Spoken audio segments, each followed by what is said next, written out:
There's a version of me that used to wake up every morning absolutely certain she knew who she was. She knew the path she had to follow: graduate, get a job, make six figures, get married, have a house, kids, yada yada yada. That was how life is. That version of me is gone. And I think losing parts of me might be the best thing that ever happened to me.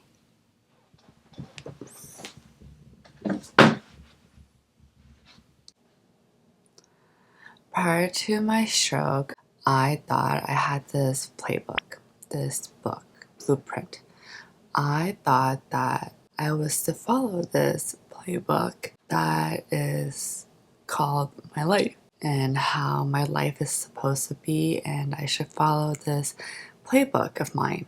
I thought following this playbook would lead me to success, and I want to be successful. And then my stroke happened, everything shattered. It changed everything. I had a choice. Well, I always had a choice. Now I had a second chance, a wake up call. Do I rebuild myself as before and continue on this playbook of my life?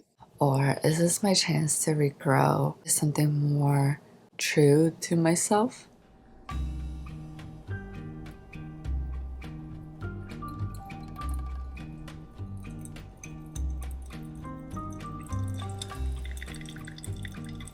I had to get honest with myself.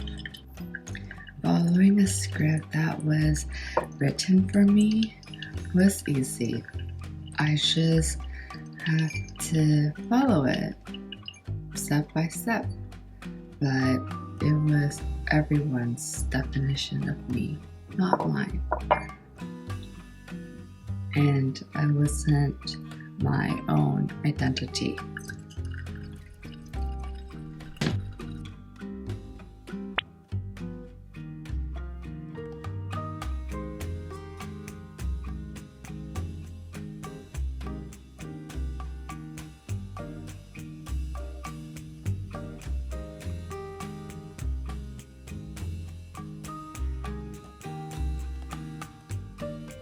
One of my goals this year is to practice latte art. I'm still getting there, but one of my dreams is to open a coffee shop. So I'm doing this as step one, learning how to do it at home.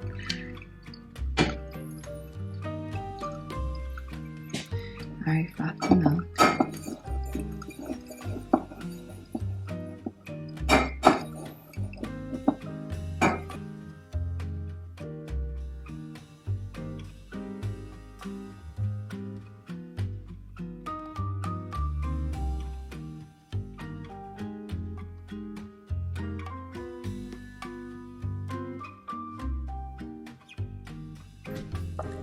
I couldn't do that to me anymore, so I asked this question: who am I?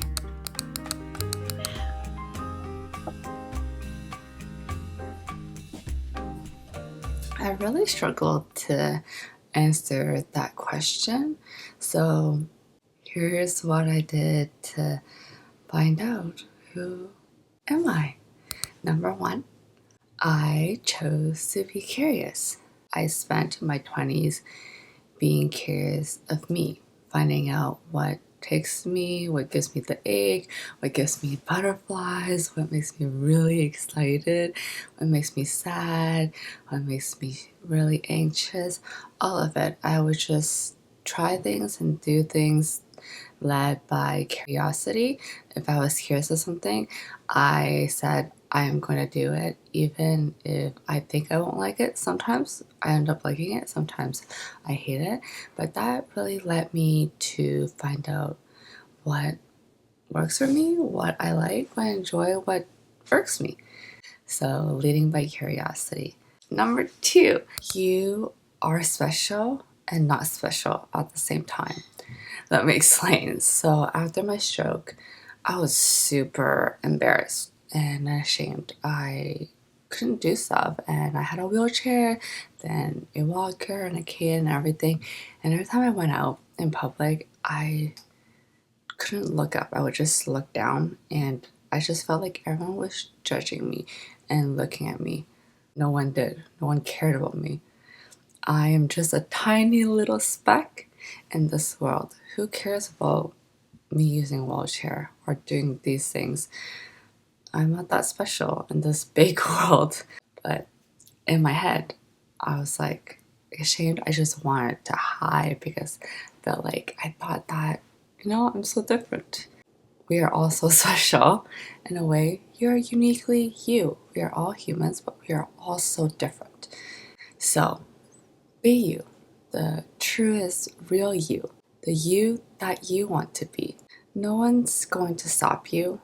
Well, yes, there is going to be hiccups along the way.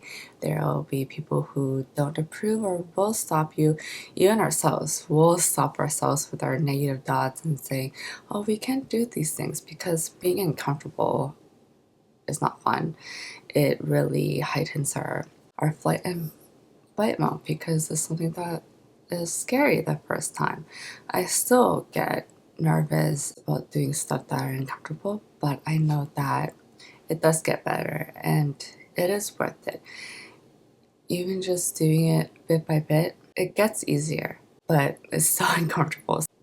I know if I could do it, you guys could do it, so I believe in you guys. For me, when I do uncomfortable things or things that are challenging to me, I always have this in my head.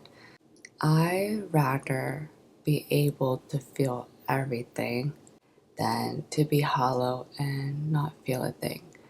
And that really gets me through that hiccup, that lump, that hump of doing things that are uncomfortable. That's number 2. Number 3, stop thinking you wasted your time. You are not behind. I constantly have to remind myself that because for the longest time I thought I wasted a decade, the fun decade, my 20s. It sucked what happened to me, but instead of sulking and just being sad about it and not doing anything and actually wasting my time being miserable, I blossomed. I watered myself, repotted myself, replanted myself, watered myself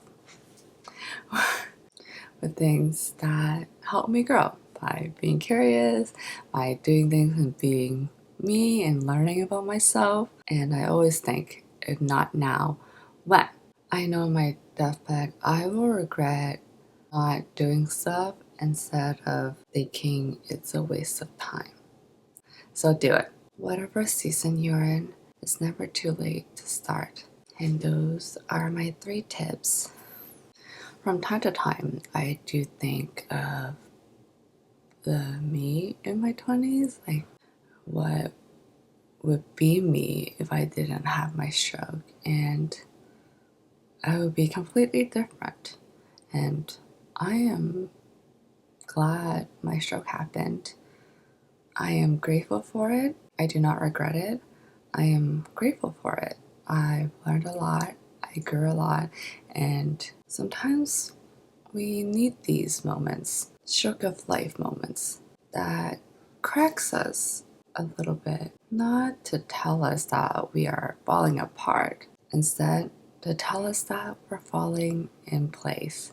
So, if you want to grow with me, please hit the like button, share this video, and subscribe. Until the next piece. Peace. Peace.